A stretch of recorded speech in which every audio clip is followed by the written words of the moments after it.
Hosea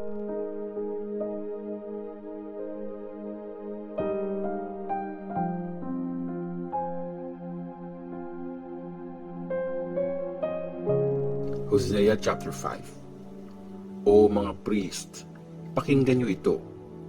O pamilya ng Israel, makinig kayo. O pamilya ng hari, makinig kayo. Para sa inyo ang judgment na ito. Kasi sa Mispa kayo ang nag-trap, at sa Mount Tabor, nakalatag kayo na parang lambat. Maging sa Shittim, kayo ay malalim na hukay, pero paparusahan ko kayong lahat. Kilala ko si Ephraim at si Israel, walang maitatago sa akin. Sa ngayon, nagpaka-prostitute ka, o Ephraim, naging marumi ka, o Israel. Nag-warning si Hosea. Pinipigilan sila ng mga masasamang gawa nila para bumalik sa Diyos nila, kasi ang espiritu ng kataksilan ay nasa puso nila. At si Lord, hindi nila kilala. Ang pride ng Israel, ang mismong nagsasalita laban sa kanila. Nahuhulog ang Ephraim sa kasalanan nila. Pati ang Judah, nadadamay sa kanila. Kasama ng kanilang mga alagang hayop.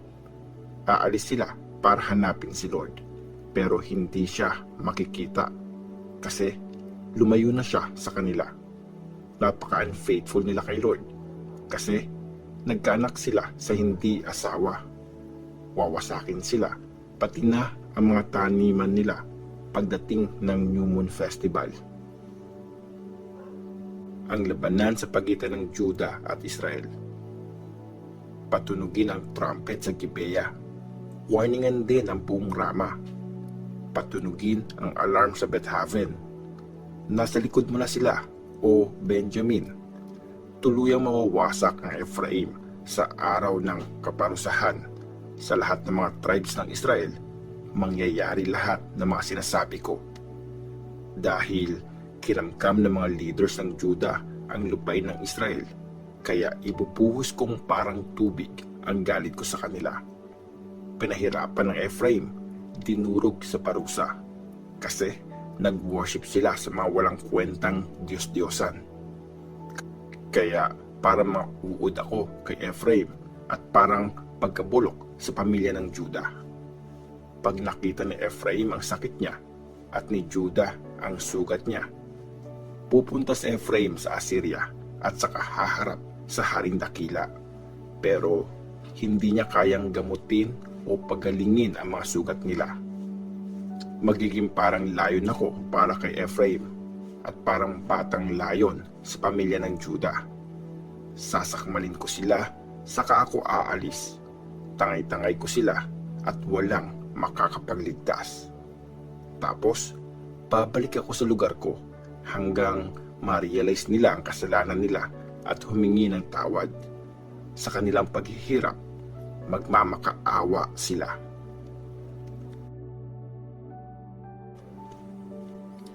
Hosea chapter 6. Ang kaplastikan ng Israel. Tara, balik na tayo kay Lord. Sinugatan nga niya tayo, pero siya rin ang gagamot sa atin. Sinaktan niya tayo, pero siya rin ang magpapagaling sa atin. Pagkatapos ng 2 araw, palalakasin niya tayo. At sa 3 araw, ibabangon niya tayo para mamuhay tayo na kasama siya.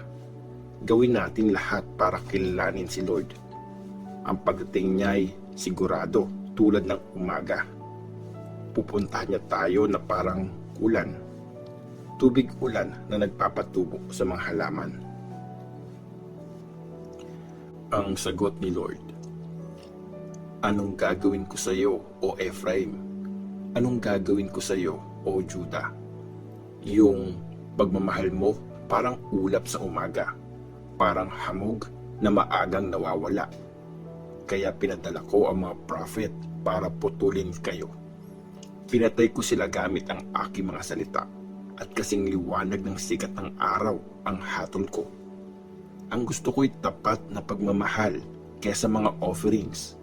Ang kilalanin ako kesa alayan ng mga offerings na susunugin.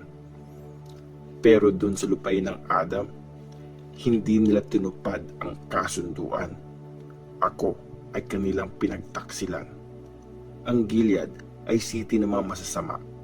Baha ng dugo ang mga kalsada. Gaya ng mga magnanakaw na nag-aabang ng biktima, ganon ang mga priest na nagsasama-sama. Pumapatay sila sa daan papuntang Shechem. Ang ginagawa nila ay mabigat na krimen. Sa Israel, nakita ko ang nakakatakot na bagay. Ang pagiging prostitute ni Ephraim. Marumi ang Israel. May oras ka rin, o Juda, para parusahan sa iyong mga ginawa. Hosea chapter 7. Kung kailan ko ginagamot ang Israel, ang corruption ng Ephraim ay nare-reveal, at pati na rin ang kasamaan ng Samaria, dahil puro sila pandaraya. Ang mga magnanakaw nakakapasok ng malaya, pati mga masasamang loob nakaabang sa mga kalsada. Hindi nila nare-realize na lahat ng kasamaan nila ay aking naaalala. Napapalibutan sila ng kanilang kasamaan. Ang tumingin dito'y di ko maiwasan. Ang kasamaan ng mga leaders. Sa kanilang kasamaan, ang hari ang kanilang napapasaya, pati mga officials sa kanilang pandaraya. Lahat sila'y mga asawang hindi faithful. Tulad nila'y nag-iinit na pugon. Hindi na kailangang gatungan mula sa pagmasa hanggang sa umalsa. Sa panahon ng ating hari, yung mga leaders nagkakasakit na sa kalasingan. Yung mga masasama pa nga ang kanilang pinakikisamahan. Gaya sila ng pugon na sinindihan, ang mga puso nila ay sinisilaban. Buong gabi, ang galit nila ay nagliliyab. Pagdating ng umaga, ang mga ito ay naglalagablab. Lahat sila parang mainit na pugon at nilalamon ang mga leaders nila. Bagsak ang lahat ng kanilang mga hari.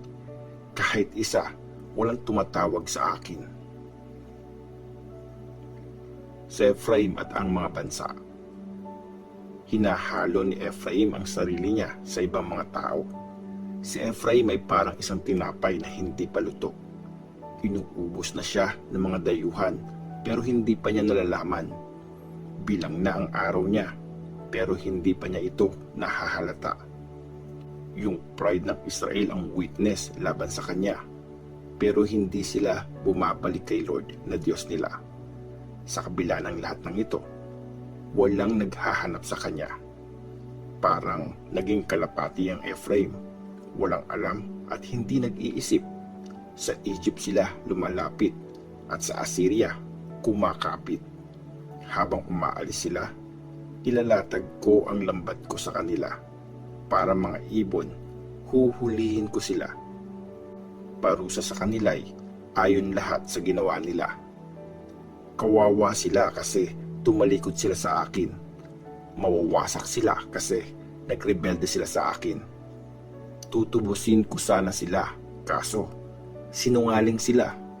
Wala sa puso ang pag-iyak nila sa akin, pero sa kanilang mga higaan, humihiyaw sila. Sinasaktan nila ang sarili para sa butil at wine. Nagre-rebelde sila laban sa akin. Ako ang nag-alaga at nagpalakas sa kanila, pero against sa akin ang mga plano nila. Mas pinili nila ang mga bagay na walang kwenta para sila mga walang silbing pana. Mamamatay sa espada ang mga leaders nila kasi puro yabang ang sinasabi nila. Kaya ang mga taga-Egypt pagtatawanan sila. Hosea chapter 8. Ang pagbaksak ng Israel. Patunugin mo ang trumpet. Sa ibabaw ng bahay ni Lord ay may mga agila. Dahil sinira nila ang aking kasunduan at ang batas ko, di nila sinunod. Tumatawag ang Israel sa akin. Diyos namin, kilala ka namin. Dahil nireject ng Israel kung ano ang tama, hahabulin siya ng mga kalaban niya. Nag-assign sila ng mga hari na hindi ko naman pinili. Nag-assign ng mga leaders nang wala akong approval. Gamit ang kanilang silver at gold, gumawa sila ng mga Diyos-Diyosan na para rin sa kanilang ikakawasak. Ayaw ko sa mga Diyos-Diyosan mo, o Samaria. Galit ko ang susunog sa kanila. Kailan kaya sila malilinis sa kasalanan? Mga Diyos-Diyosan nila'y gawa sa Israel. Gawa lang ng tao, hindi totoong Diyos. O gold na batang baka ng Samaria, talagang wawasakin kita. Nagtanim kasi sila ng hangin, kaya ipo-ipo ang kanilang aanihin. Mga tumubong binhi ay walang butil. Hindi ito mamumunga ng anumang pagkain. Kung ito ay mamunga man, uubusin naman ng dayuhan. Ang Israel ay nilamon na. Wala silang pinagkaiba sa ibang mga bansa. Wala na silang kwenta. Kasi pumunta sila sa Assyria gaya ng donkey na naglalakbay mag-isa. Nagbayad ang Ephraim para lang protektahan siya. Pero kahit na lumapit sila sa ibang mga bansa, ngayon iipunin ko na sila. Malapit na ang paghihirap nila sa ilalim ng mga hari at leaders ng Assyria. Mga altar ng Diyos-Diyosan ang itinayo ni Ephraim para ang kasalanan niya ay patawarin. Pero naging mga altar ng mga pagkakasalang walang tigil.